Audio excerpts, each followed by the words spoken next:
踩我这儿，你们别过来！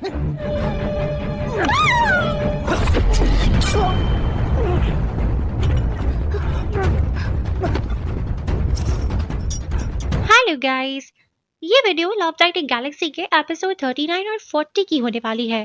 तो अगर आपने अभी तक बाकी वीडियोस नहीं देखी हैं तो आप जाकर चेक कर सकते हैं, डिस्क्रिप्शन और आई बटन से लिंक मिल जाएगा। ऑल्सो मैंने सॉन्ग ऑफ द मून पे भी वीडियोस बनाई हैं। ये भी एक बहुत अच्छा फैंटेसी चाइनीज ड्रामा है, आप जाकर चेक कर सकते हैं। इसके लिंक्स भी डिस्क्रिप्शन से मिल जाएंगे। और अगर ये वीडियो पसंद आए तो इसको लाइक और शेयर कर देना और कमेंट करके ज़रूर बताना कि ये वीडियो कैसी लगी। इससे हमें मोटिवेशन मिलती है और हम जल्दी वीडियोस बना पाते हैं। अगली सुबह शुरू होती है नए मसलों के साथ। शाओशंग की मुलाकात क्राउन प्रिंसेस और फिफ्थ प्रिंसेस कंसोर्ट से होती है। इनकी बात चल रही होती है कि फिफ्थ प्रिंसेस कंसोर्ट का ध्यान जाता है चू लिंगजुन और उसके हस्बैंड लियांग शुआंग पर। चू लिंगजुन क्राउन प्रिंस की एक्स लवर है। चू लिंगजुन बचपन से ही महल में आया करती थी और क्राउन प्रिंस के और बाकी सारे प्रिंस और प्रिंसेसेस के साथ खेला करती थी। जब ये लोग बड़े होने लगे तो क्राउन प्रिंस और लिंगजुन को एक दूसरे से प्यार हो गया। इनकी शादी भी हो जाती, लेकिन राजा ने क्राउन प्रिंस की शादी रूरल एरिया की एक लड़की से करवाने का प्रॉमिस कर लिया था। क्राउन प्रिंस ने भी उस वक्त एम्पायर से कुछ भी नहीं कहा और क्राउन प्रिंसेस शुआन से शादी कर ली। क्राउन प्रिंसेस को लगता है कि क्राउन प्रिंस अब तक चू लिंगजुन को नहीं भूल पाया है और इसी वजह से क्राउन प्रिंस और क्राउन प्रिंसेस के बीच में अक्सर झगड़े हुआ करते हैं। अभी क्राउन प्रिंसेस चू लिंगजुन से कहती है कि उसे इनके पैलेस में क्राउन प्रिंस से मिलने आना चाहिए, क्योंकि क्राउन प्रिंस लिंगजुन और इसके बच्चों को मिस करते हैं। असल में क्राउन प्रिंसेस ऐसी बातें करके चू लिंगजुन और उसके हस्बैंड लियांग शुआंग के बीच में प्रॉब्लम्स क्रिएट करना चाह रही है। ऐसा होता भी है। महल से वापस लौटते वक्त जब लिंगजुन और लियांग शुआंग कैरेज के पास पहुंचते हैं तो ऐसा फील होता है जैसे लियांग शुआंग को ये सब पसंद नहीं आया। इतने में महल का एक सर्वेंट आता है और एक बॉक्स देकर कहता है कि ये तोहफा है जो क्राउन प्रिंस ने लिंगजुन के लिए भिजवाया है। सर्वेंट के वहां से जाने के बाद लियांग शुआंग उस गिफ्ट को ओपन करता है जिसमें एक रुमाल था। लियांग शुआंग को बहुत गुस्सा आता है और वो कैरेज में जाकर चू लिंगजुन को बहुत मारता है, जबकि उस बेचारी का कोई कसूर भी नहीं होता। क्राउन प्रिंसेस वहीं ऊपर टेरेस पे खड़ी ये सब देख रही होती है और खुश हो रही होती है। लगता है जैसे इसी ने वो रुमाल भिजवाया था। कुछ देर के बाद एम्प्रेस के हॉल में जब क्राउन प्रिंस, क्राउन प्रिंसेस और शाओशंग बैठे होते हैं तब वहाँ लिंगवुई आकर बताता है कि चू लिंगजुन ने अपने हस्बैंड का मर्डर कर दिया है और मिनिस्ट्री ऑफ जस्टिस वाले उसकी गिरफ्तार करने जा रहे हैं।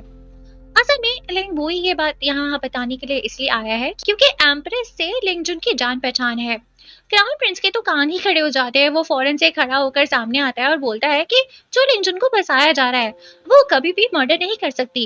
वो बताता है कि मर्डर दोपहर में हुआ था, उस वक्त तो लिंगजुन मेरे साथ थी और हम किसी बारे में बात कर रहे थे। ये सुनते ही क्राउन प्रिंसेस अपनी जगह से खड़ी हो जाती है और बोलने लगती है कि लिंगजुन ने क्राउन प्रिंस को सेड्यूस करा है। अगर किसी को पता चल गया कि क्राउन प्रिंस अकेले में उसे मिल रहे थे तो हमारी बदनामी होगी। क्राउन प्रिंस कहता है कि मैं बस मिल रहा था, कोई सीक्रेट मीटिंग नहीं थी वो। लेकिन क्राउन प्रिंसेस अपना ही रोना लेकर बैठ जाती है। वो बोलती है कि हमेशा से ही क्राउन प्रिंस के दिल में लिंगजुन है। क्राउन प्रिंसेस कहती है कि लिंगजुन ने जरूर अपने हस्बैंड को इसलिए मार दिया होगा ताकि वो क्राउन प्रिंस के साथ रह पाए। अब क्राउन प्रिंस क्राउन प्रिंसेस से चुप होने को बोलता है। वो बताता है कि मैं वहाँ लिंगजुन से मिलने इसलिए गया था क्योंकि मुझे पता चल गया था कि उसका हस्बैंड उसे मारता पीटता रहता है, अब्यूसिव है और लिंगजुन ये सब पिछले 10 साल से सह रही है। वो कहता है कि मुझे पता चल गया है कि ये सारे तोहफे भी क्राउन प्रिंसेस ने ही मेरे यानी क्राउन प्रिंस के नाम से लिंगजुन को भिजवाए थे ताकि लिंगजुन का पागल पति लिंगजुन पे और भी जुल्म करे। लिंगजुन को इतनी जिल्लत सिर्फ तुम्हारी वजह से ही झेलनी पड़ी है। क्राउन प्रिंस बोलता है कि वो अब जाकर एम्पायर से रिक्वेस्ट करेगा कि वो केस को सही से इन्वेस्टिगेट करे और बेगुनाह लिंगजुन को बचा ले। वो ये भी कहता है कि अगर क्राउन प्रिंसेस को भी थोड़ा भी रिग्रेट है तो वो भी चले एम्पायर के पास। लेकिन क्राउन प्रिंस से कहती है कि 10 साल हो गए हमारी शादी को, हम एक बिस्तर पे सोते तो हैं पर एक जैसा सोचते नहीं। वो कहती है कि वो लिंगजुन से नफरत करती है और उसकी सिफारिश करने राजा के पास नहीं चलेगी। अब क्राउन प्रिंस एम्पायर के पास जाकर उनसे रिक्वेस्ट करता है कि वो लिंगजुन के लिए कुछ करे। रूम में इस वक्त लिंगवुई और एम्प्रेस भी बैठे थे। एम्पायर पहले तो इतना गुस्सा हो जाते हैं कि क्राउन प्रिंस को एक लात मारते हैं। देन उसे बोलते हैं कि तुम्हें लिंगजुन से अकेले में नहीं मिलना चाहिए था, क्योंकि क्राउन प्रिंस की इस हरकत की वजह से अब ये बात पूरी सिटी में वायरल हो जाएगी कि क्राउन प्रिंस लिंगजुन से अकेले में मिला है, जो कि कुछ क्राउन प्रिंस की पोजीशन के लिए भी अच्छा नहीं है। क्राउन प्रिंस कहता है कि उसने कुछ भी उल्टा सीधा नहीं करा। फिर एम्प्रेस भी सामने आकर एम्बेरर से कहती है कि वो क्राउन प्रिंस पर भरोसा करती है कि क्राउन प्रिंस ने कोई ऐसी हरकत नहीं की होगी जिससे उनकी फैमिली का नुकसान हो। एम्पायर एम्प्रेस के बोलने पर मान जाते हैं और लिंगबुई से कहते हैं कि वो जाकर इस पर इन्वेस्टिगेट करे। लिंगबुई जब इन्वेस्टिगेशन के लिए जा रहा होता है तो वहाँ शाओशांग भी जिद करने लगती है कि वो भी इन्वेस्टिगेशन करने के लिए जाना चाहती है, क्योंकि वो क्राउन प्रिंस और एम्प्रेस को प्रोटेक्ट करना चाहती है और इस केस की वजह से उनका नाम काफी खराब हो गया है। वहीं लियांग मैंशन को दिखाया जाता है। लियांग मैंशन लिंगजुन और लियांग श्वांग का घर है। यहाँ पर युवान आया हुआ है, वो मिनिस्ट्री ऑफ जस्टिस में है, तो यहाँ से लियांग श्वांग की बॉडी को पोस्टमार्टम के लिए ले जाने और लिंगजुन को अरेस्ट करने आया है। लेकिन लियांग फैमिली के लोग उस बॉडी को ले जाने नहीं दे रहे होते हैं। लियांग फैमिली का सबसे बड़ा बेटा लियांग शुआंग जिसका मर्डर हुआ है, उसका एक छोटा भाई भी है जिसका नाम लियांग चिया और एक एडॉप्टेड ब्रदर है जिसका नाम है लियांग वूजी। लियांग वूजी दूसरे शहर में गवर्नर है, लेकिन लियांग शुआंग की मौत की वजह से वो यहाँ पर आया हुआ है और टेम्परेरी तौर पर इस फैमिली के हेड की जिम्मेदारी भी निभा रहा है। यहाँ लियांग शुआंग की मदर भी है जो काफी इशू क्रिएट कर रही होती है। वो लिंगजुन को मर्डरर कह रही है। वो लिंगजुन को खुद से सजा देना चाहती है। युवान की मॉम असल में इस फैमिली की सबसे बड़ी बेटी है, यानी लियांग शुआंग की स्टेप सिस्टर। इसलिए ये लोग एक तरह से युवान के रिश्तेदार ही हुए। इसीलिए युवान अब ज्यादा कुछ बोल नहीं पाता और वहां से ये कहकर चला जाता है कि वो वापस लौटेगा किसी के साथ जो उनकी फैमिली के मसलों को ठीक करेगा। अब लिंगबुई और शाओशांग यहाँ पहुंच जाते हैं ये इन्वेस्टिगेट करने के लिए कि असल मर्डरर कौन है। लियांग वूजी इन दोनों को लियांग शुआंग के रूम को दिखाता है जहाँ पर अभी भी खून पड़ा हुआ था। लिंगबुई कहता है कि मर्डर नाइफ से हुआ था जो लियांग शुआंग के सीने से होती हुई बैक तक गई थी, जिसमें बहुत स्ट्रेंथ रिक्वायर होती है। इसीलिए ये काम किसी लड़की यानी लिंगजुन का तो हो ही नहीं सकता। लिंगबुई शाओशांग से कहता है कि वो फीमेल्स के पास जाकर इन्वेस्टिगेट करे। मीनवाइल लिंगबुई खुद यहाँ लियांग फैमिली के मर्दों से इंटरोगेशन करेगा। शाओशांग जब वहां जाती है तब लियांग शुआंग की मॉम लिंगजुन को अपने सर्वेंट से कहकर पिटवा रही होती है। लिंगजुन काफी बार समझाती है कि उसने ये नहीं करा, बट उसकी कोई सुनता ही नहीं। बस उसकी एक मेट थी जो उसे प्रोटेक्ट कर रही थी। यहाँ शाओशांग पहुंचकर ये सब रुकवाने की कोशिश करती है। देन यहाँ युवान भी आ जाता है अपनी मॉम को लेकर। युवान की मॉम अब फैसला करेगी कि लिंगजुन का क्या किया। वो लिंगजुन को सच बताने को बोलती है कि आखिर हुआ क्या था। लिंगजुन बताती है कि लियांग शुआंग को खाना डिलीवर करने उसकी मेड गई थी। उसने देखा कि लियांग शुआंग पर किसी ने हमला करा हुआ था, इसलिए वो वहां से डरकर चली गई। इसमें ना ही लिंगजुन की और ना ही उसकी मेड की गलती है, क्योंकि मर्डर तो उसके वहां पहुंचने से पहले ही हो चुका था और वो दोनों डरी हुई थी। युवान की मॉम फैसला करती है कि इसमें लिंगजुन की कोई गलती नहीं। बाद में शाओशांग वहां से मर्डर वाले रूम में चली जाती है और चीजें इन्वेस्टिगेट करने की कोशिश करती है। वहां उसके पीछे पीछे युवान भी आ जाता है। युवान नोटिस करता है कि अब शाओशांग बदल सी गई है, पहले की तरह हर बात पे बहस नहीं करती। शाओशांग बताती है कि ऐसा इसलिए है क्योंकि लिंग पूरी शाओशांग की इतनी केयर करता है कि उसे खुद के लिए कुछ बोलना ही नहीं पड़ता। युवान यहाँ पर जेलस होने लगता है। शाओशांग फिर नोटिस करती है कि ये रूम बाहर से थोड़ा बड़ा है लेकिन अंदर से छोटा, मतलब अंदर जरूर कोई सीक्रेट डोर होगा। इसलिए वो रूम से युवान को बाहर निकालकर खुद रूम के अंदर के सीक्रेट दरवाजे को ढूंढ लेती है। असल में मर्डरर इस वक्त रूम में ही था जो शाओशांग को भी अंदर खींच लेता है और सीक्रेट डोर दोबारा से बंद कर देता है। ये मर्डरर और कोई नहीं लियांग शुआंग का छोटा भाई लियांग शिया है। लियांग शिया के पास पावर कम थी और उसके भाई के पास ज्यादा, इसलिए उसने अपने भाई को मार दिया ताकि उसकी सारी पावर उसे मिल जाए। लियांग शिया ने जब अपने भाई का मर्डर करा तो वो पहले इस सीक्रेट रूम में आया। उसने अपने खून से भरे कपड़े उतारे और फिर वहां से नौकरों वाले कपड़े पहनकर निकल लिया। इसलिए उस वक्त किसी को भी लियांग शिया पे शक नहीं हुआ था। वहां लिंग बुई ने भी लियांग वूजी से कहकर लियांग फैमिली के सारे मेल मेंबर्स को बुला लिया था। उसका मानना था कि काम जरूर घर के किसी आदमी का है। यहाँ लियांग शिया के अलावा सारे मेल मेंबर्स आ जाते हैं। लिंग बुई को पूरा यकीन हो जाता है कि मर्डर लियांग शिया ने ही करा है, इसलिए वो अब उसे पूरे घर में ढूंढने लगता है। उसे शाओशांग भी कहीं नहीं मिल रही होती, जिससे लिंग बुई समझ आता है कि जरूर लियांग शिया ने ही अपने भाई लियांग शुआंग को मारा होगा और इस बारे में शाओशांग को पता चल गया होगा, तो इसलिए लियांग शिया ने शाओशांग को किडनैप कर लिया है। लिंग बुई पूरे घर में लॉकडाउन लगा देता है ताकि कोई भी घर से बाहर ना जा पाए और मर्डर जिस कमरे में हुआ था उस रूम को तोड़ने का ऑर्डर देता है, क्योंकि उसे पता है कि हो ना हो लियांग शिया इसी रूम में कहीं छुपा। यहाँ पर युवान, उसकी मॉम और भी पूरा घर जमा हो जाता है। लियांग फैमिली के बाकी लोग लिंगबुई को यूं मनमानी करके घर को तोड़ने से मना भी करते हैं, पर लिंगबुई कहाँ किसी की सुनता है। लिंगबुई के आदमी अब रूम को तोड़ रहे होते हैं। सीक्रेट रूम में शाओशांग लियांग शिया को बोलती है कि अगर तुम अपनी जान बचाना चाहते हो तो मुझे लिंगबुई के हवाले कर दो। लिंगबुई मुझसे बहुत प्यार करता है और वो मेरी जान बचाने के लिए तुम्हें छोड़ देगा। लियांग शिया मान जाता है और शाओशांग की गर्दन पे छुरी रख के उसे उस रूम से बाहर ले आता है। लिंगबुई और युवान की ये देखते ही हालत खराब हो जाती है। युवान आगे शाओशांग को बचाने जाने वाला था, लेकिन उसकी मॉम उसे रोक देती है और कहती है कि उसे अभी रिस्क नहीं लेना चाहिए। वहीं लिंगबुई नहीं रुकता और वो लियांगशा को धमकी देता है कि अगर उसने शाओशांग को नहीं छोड़ा तो वो लियांगशा की मॉम को मार देगा। लियांगशा को अपनी मॉम की ज्यादा पड़ी नहीं होती, बट एटलीस्ट वो इस बात से थोड़ा डिस्ट्रैक्ट हो जाता है। लिंगबुई इसी बात का फायदा उठाकर लियांगशा पे अटैक कर देता है और उसके पैर पे एरो शूट करवा देता है।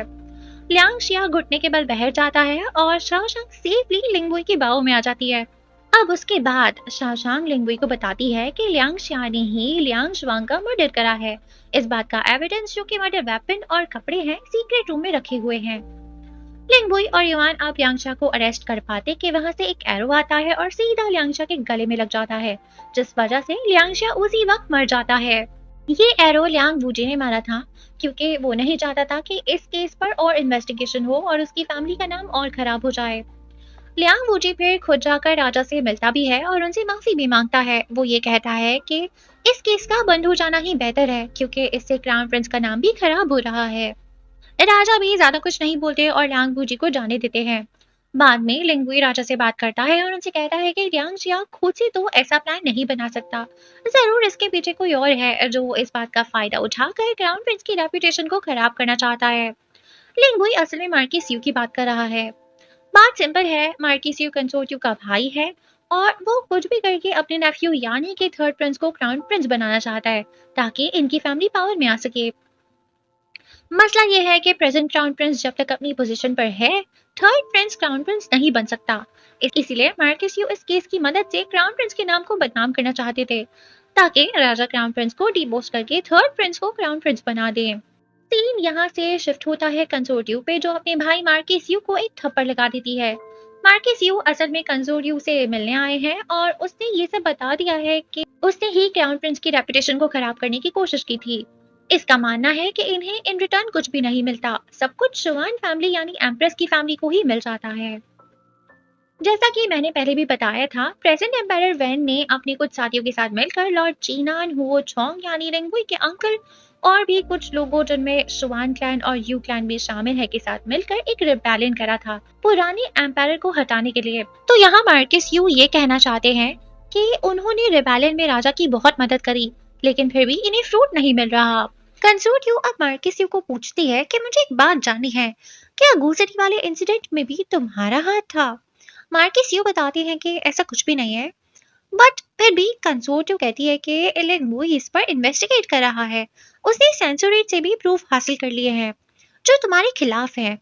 असल में लिंगबुई जब सेंसोरेट में ऑफिशियल जाओ की पिटाई करने गया था, तब वो वहां अंदर जाकर भी गू सिटी से रिलेटेड चीजें इन्वेस्टिगेट करके आया था। अब मार्किस यू थोड़ा सा डर जाते हैं और कंसोर्टियो को पास्ट में गू सिटी में आखिर हुआ क्या था उसके बारे में बताने लगते हैं। लिंगबुई के अंकल हुओ चोंग ने गू सिटी के गेट्स को एम्पायर वैन यानी प्रेसिडेंट एम्पायर के लिए होल्ड करके रखा था, लेकिन वहां दुश्मन आ गए। इसीलिए एम्पायर वैन ने मदद के लिए मार्किस यू को भेजा, लेकिन मार्किस यू को रास्ते में पता चला कि आगे पॉइजनस स्मोक है। मार्किस यू ने अपने कुछ आदमियों को इस स्मोक के बारे में पता लगाने भेजा। इन लोगों ने वापस आकर बताया कि ये स्मोक पॉइजनस नहीं है और किसी की जान को खतरा नहीं होगा। लेकिन मार्किस यू को इन्फॉर्मेशन मिली कि लॉर्ड चीनान भी यहाँ पर गू सिटी को प्रोटेक्ट करने के लिए आ रहे हैं। इसीलिए मार्किस यू ने अपने उन आदमियों को ही मार डाला जो स्मोक का पता लगाने गए थे और लॉर्ड चीनान को बता दिया कि आगे पॉइजनस स्मोक है। मार्किस यू की तब से ही शुआन क्लैन के साथ नहीं बनती थी। लॉर्ड चीनान शुआन क्लैन से है, इसीलिए मार्किस यू ने ये सब करा ताकि लॉर्ड चीनान भी हुओ सिटी टाइम पर ना पहुंच पाए और एम्पायर वैन उनसे गुस्सा हो जाए। लेकिन लॉर्ड चीनान फिर भी नहीं रुकते और वो हुओ सिटी के लिए रवाना हो जाते हैं।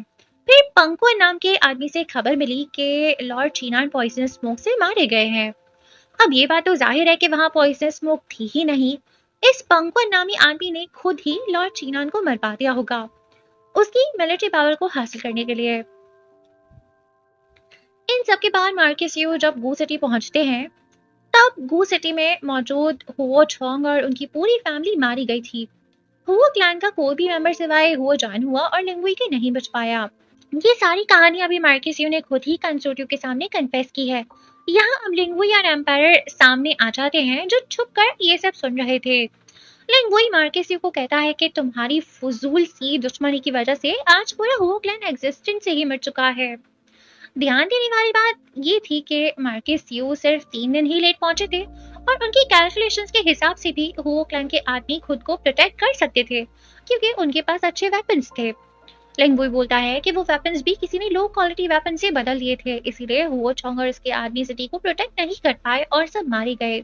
मार्केस यू यहाँ पर कहता है कि उसने भले ही थोड़ा लेट करा हो गू सिटी पहुंचने में, बट वो नहीं चाहता था कि गू सिटी के लोग मारे जाएं। ऑल्सो इसे वेपन्स की हेरा फेरी के बारे में भी कुछ भी नहीं पता। राजा अब मार्केस यू को सजा के तौर पर एग्जाइल कर देते हैं और उसकी टाइटल्स भी छीन लेते हैं। ये सजा मार्केस यू के लिए बहुत ही कम थी, लेकिन एम्पायर ने ये सब सिर्फ कंसोर्ट यू के लिए करा क्योंकि मार्केस यू के अलावा कंसोर्ट यू का कोई भी सिबलिंग जिंदा नहीं है, तो एम्पायर इसलिए मार्केस यू को मौत की सजा नहीं दे रहे हैं। लिंगुई ऑफ कोर्स इस सजा से सेटिस्फाइड नहीं था। एम्पायर लिंगुई से प्रॉमिस करते हैं कि वो पंगवन के ऊपर इन्वेस्टिगेशन करवाएंगे। पंगवन के बारे में मैं याद दिला दूं, ये वही आदमी है जिससे वांग लिंग की शादी हो गई है। बाद में लिंगुई शाओशांग से मिलता है और शाओशांग बोलती है कि आज तो तुम्हें खुश होना चाहिए क्योंकि तुम्हारा बल्ला पूरा हो गया है।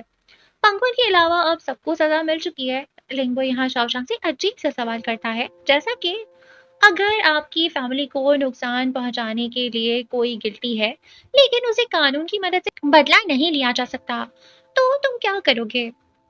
हो सकता है कि उस बदले में आपके किसी करीबी को नुकसान पहुंचे, तो क्या तुम फिर भी अपनी रिवेंज को प्रायोरिटी दोगे? शाओशांग बोलती है कि फिर दोनों को साथ रख के देखना, जो ज्यादा जरूरी हो वो करना। इस बात से हमें अंदाजा हो जाता है कि लिंगुई का रिवेंज अभी खत्म नहीं हुआ। नेक्स्ट सीन में युवान को दिखाया जाता है जो अपनी मॉम के साथ होता है। युवान की मॉम युवान से कहती है कि अब उसे शादी कर लेनी चाहिए क्योंकि वो समझ गई थी कि युवान का इंटरेस्ट शाओशांग में कुछ ज्यादा ही, वो शाओशांग को पसंद करता है। युवान बताता है कि अब उसे कोई और लड़की पसंद ही नहीं आती। उसने बहुत लड़कियां देखी पर उनमें शाओशांग जैसी बात नहीं है। युवान कह रहा है कि अगर उसे एक जैसा प्यार करने वाला पार्टनर नहीं मिला तो वो शादी ही नहीं करेगा क्योंकि वो अपने मॉम डैड जैसी जिंदगी नहीं जीना चाहता जो एक दूसरे से प्यार ही नहीं करते। वहीं शाओशांग के घर को दिखाया जाता है जहां युवान ही शाओशांग को ज्यादा ही मिस कर रही होती है, जबकि पास्ट में जब शाओशांग घर पे होती थी तब युवान ही शाओशांग के साथ बहुत स्ट्रिक्टली रहती थी। सो दैट्स इट गाइस, इस वीडियो को यहीं पर एंड करते हैं।